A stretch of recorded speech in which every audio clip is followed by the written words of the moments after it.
ब्रह्मावाच पूर्वं काले महाबाहो दैत्यो भीमरूपिणो अश्वत्थपिप्पलौ नाम तपस्विनां भयावहो ऋषीणां ब्राह्मणानां च यज्ञानां तपसां तथा विघ्नं कुर्वन्ति सततं क्रूरकर्माणि दारुणौ। तस्मिन् देशे महातेजः नारायण ऋषिः प्रभु तपः तप्तुं समारब्धः पुण्यतोयसमन्विते स तत्र नियमैः युक्तः समाहितमनः सदा ध्यानयोगपरः श्रीमहान् वसन् तत्र महामुनिः। तौ दैत्यौ तस्य विप्रस्य तपोविघ्नं प्रचक्रतुः शब्दैः भीषणरूपाभ्यां भयदौ सर्वदेहिनां। ततो दृष्ट्या महायोगी नारायण ऋषि सत्तमः क्रुद्धो दग्धौ क्षणेनैव तौ दैत्यौ पापकर्मणौ। तत्र तीर्थं समुत्पन्नं पुण्यं पापप्रणाशनम् अश्वत्थपिप्पलाक्षं तत् सर्वकामफलप्रदं यत्र स्नानं च दानं च जपहोमादिकं कृतं सर्वपापविनिर्मुक्तो विष्णुलोकम सगच्छति। हिंदी अर्थ। प्राचीन काल में दो अत्यंत भयानक दैत्य थे जिनके नाम अश्वत्थ और पिप्पल थे। वे अत्यंत क्रूर स्वभाव के थे और तपस्या करने वाले ऋषियों तथा ब्राह्मणों को बहुत कष्ट देते थे। जहाँ भी यज्ञ जप या तपस्या होती वहाँ पहुंचकर वे उसे बाधित करते और लोगों में भय उत्पन्न करते थे। उनके कारण उस क्षेत्र के सभी तपस्वी और धर्मात्मा लोग अत्यंत दुखी थे। उसी प्रदेश में नारायण नाम के एक महान ऋषि निवास करते थे। वे अत्यंत तेजस्वी और धर्मपरायण थे। एक पवित्र जलाशय के तट पर उन्होंने कठोर तपस्या आरंभ की और निरंतर ध्यान तथा योग में लीन रहने लगे। उनका मन पूर्णतः एकाग्र था और वे नियम पूर्वक साधना करते थे। जब उन दोनों दैत्यों को यह ज्ञात हुआ कि वहां एक महान ऋषि तप कर रहे हैं, तब वे वहां पहुंचे और उनकी तपस्या में विघ्न डालने लगे। वे भयानक रूप धारण करके शोर मचाते, भय उत्पन्न करते और वहां उपस्थित लोगों को आतंकित करते थे। तब महान योगी नारायण ऋषि क्रोधित हुए। उन्होंने अपनी दिव्य दृष्टि उन दोनों दैत्यों पर डाली। उनके तपोबल और योग शक्ति के प्रभाव से वे दोनों दैत्य उसी क्षण भस्म हो गए। इस घटना के बाद वह स्थान अत्यंत पवित्र हो गया और वहां एक महान तीर्थ की स्थापना हुई। इस तीर्थ को अश्वत्थ पिप्पल तीर्थ कहा गया। ऐसा माना गया कि वहां स्नान, दान, जप और हवन करने से मनुष्य के सभी पाप नष्ट हो जाते हैं और उसकी मनोकामनाएं पूर्ण होती हैं। जो व्यक्ति श्रद्धा और भक्ति से वहां साधना करता है वह अंततः विष्णु लोक की प्राप्ति करता है।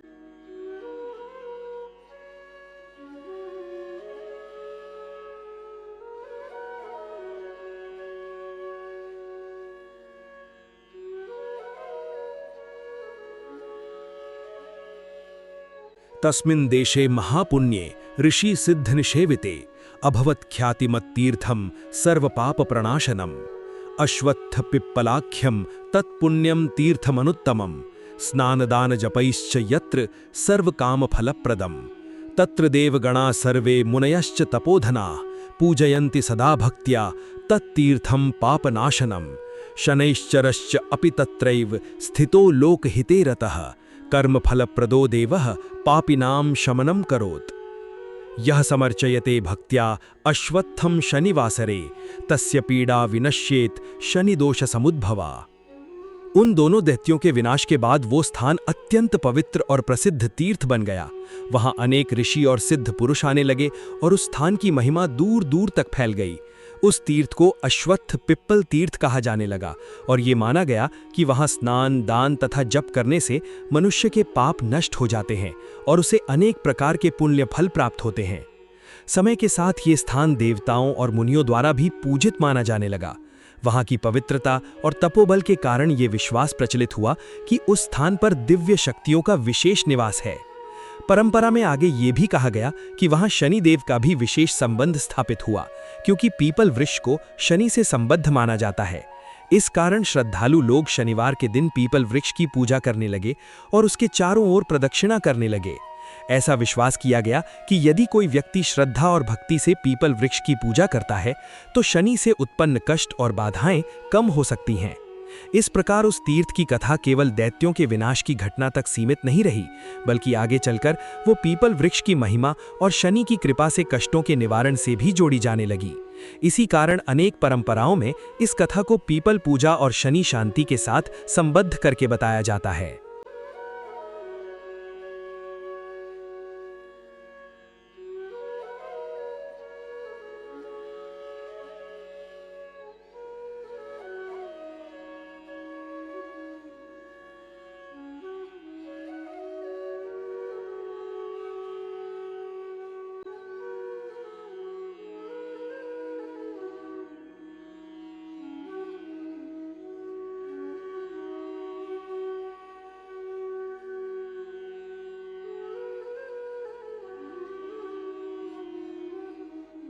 शनि की स्थिति और उसका प्रभाव। प्रथम, द्वितीय और अष्टम भाव। वैदिक ज्योतिष में शनि को कर्म, अनुशासन, न्याय और जीवन के कठोर सत्य का ग्रह माना जाता है। शनि का स्वभाव धीमा, गंभीर और गहन है। वो व्यक्ति को तुरंत सुख नहीं देता, बल्कि कर्मों के माध्यम से परिपक्व बनाता है। इसलिए जब शनि जन्म कुंडली के कुछ विशेष भावों में स्थित होता है, विशेषकर प्रथम भाव, द्वितीय भाव और अष्टम भाव में, तो उसका प्रभाव जीवन की दिशा को गहराई से प्रभावित करता है। प्रथम भाव में शनि का होना व्यक्ति के व्यक्तित्व और जीवन दृष्टि पर गहरा प्रभाव डालता है। ऐसा व्यक्ति अक्सर बचपन से ही जीवन को गंभीरता से देखता है। कई बार उसे प्रारंभिक जीवन में संघर्षों का सामना करना पड़ता है, जिससे उसके भीतर धैर्य और सहनशीलता विकसित होती है। ऐसे जातक सामान्यतः शांत, विचारशील और जिम्मेदार होते हैं, परंतु कभी-कभी आत्मविश्वास की कमी या अकेलेपन की भावना भी अनुभव कर सकते हैं। शनि यहाँ व्यक्ति को धीरे धीरे परिपक्व बनाता है और समय के साथ उसे स्थिरता और सम्मान प्रदान करता है। द्वितीय भाव में शनि की स्थिति परिवार, वाणी और धन से जुड़े विषयों को प्रभावित करती है। ऐसे व्यक्ति को प्रारंभिक जीवन में आर्थिक स्थिरता पाने में समय लग सकता है।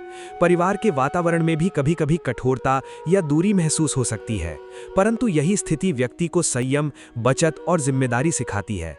जीवन के बाद के वर्षों में ऐसे जातक अक्सर स्थायी और मजबूत आर्थिक स्थिति बना लेते हैं, क्योंकि उन्होंने धैर्य और अनुशासन से काम करना सीखा होता है।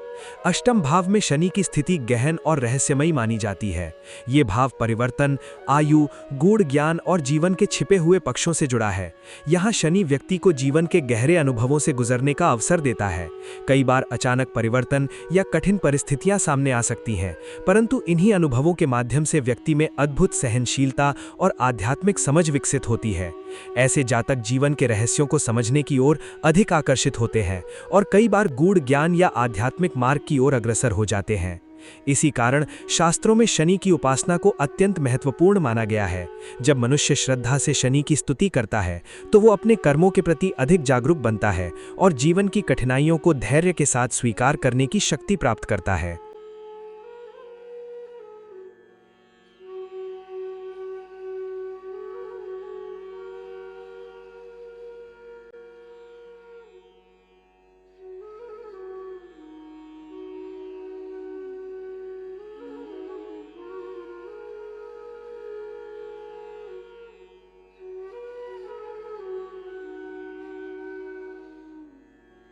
शनि स्तुति।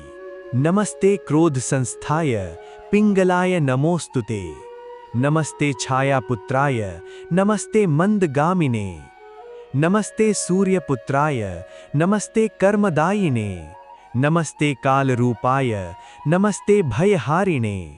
नमस्ते नीलवर्णाय नमस्ते छायासुत। नमस्ते सर्वलोकानां दारिद्र्य दुख नाशिणे। श्लोक का हिंदी अर्थ। इस स्तुति में भगवान शनि को प्रणाम करते हुए उनके विभिन्न स्वरूपों का वर्णन किया गया है। इसमें कहा गया है, हे क्रोध स्वरूप और पिंगल वर्ण वाले प्रभु, आपको नमस्कार है। हे छाया के पुत्र और मंद गति से चलने वाले देव, आपको बार बार प्रणाम है। हे सूर्य पुत्र, जो कर्मों के अनुसार फल प्रदान करते हैं, आपको नमस्कार है। आप काल के समान न्याय करने वाले और भय को दूर करने वाले हैं, आपको प्रणाम है। हे नील वर्ण प्रभु, जो समस्त लोगों के दुख और दारिद्र्य को दूर करने की शक्ति रखते हैं, आपको नमन है।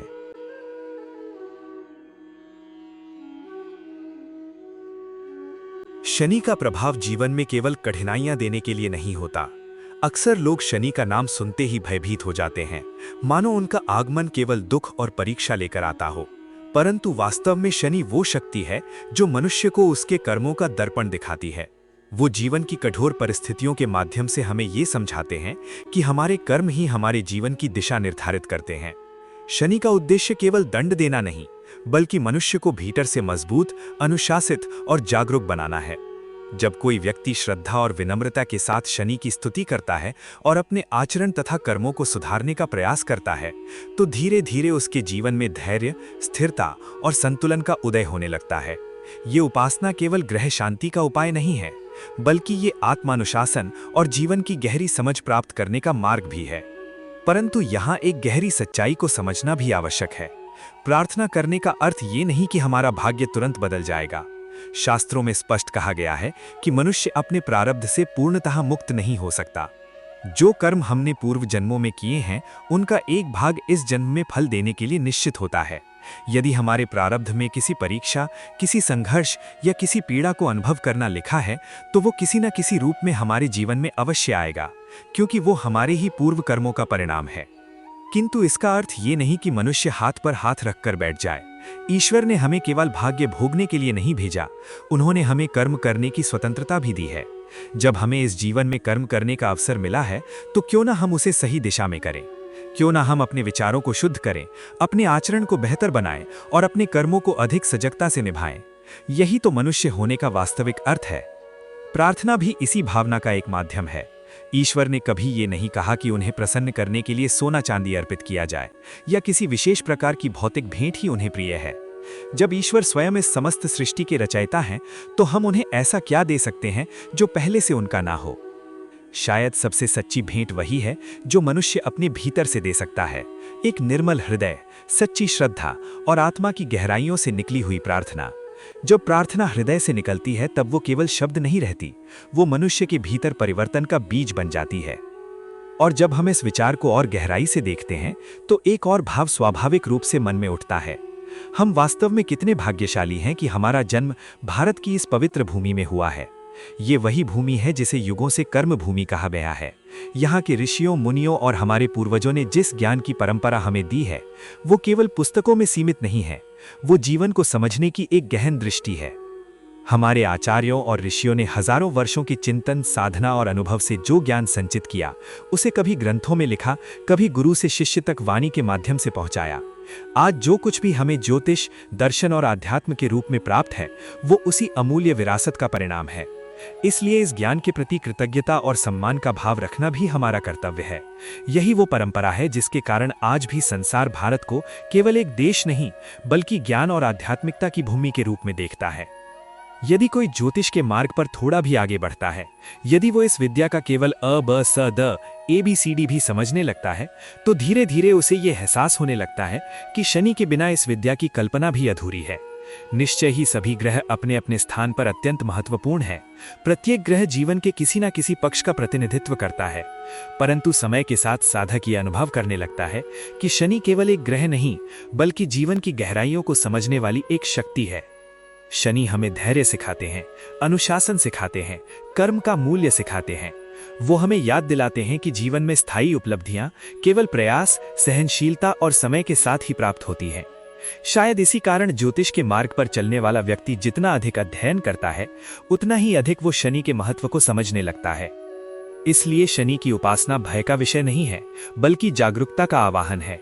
ये हमें स्मरण कराती है कि जीवन केवल भाग्य से नहीं बनता, वो कर्म, अनुशासन, धैर्य और आंतरिक श्रद्धा से निर्मित होता है। और शायद यही वो सबसे सच्ची प्रार्थना है जो हम ईश्वर को अर्पित कर सकते हैं।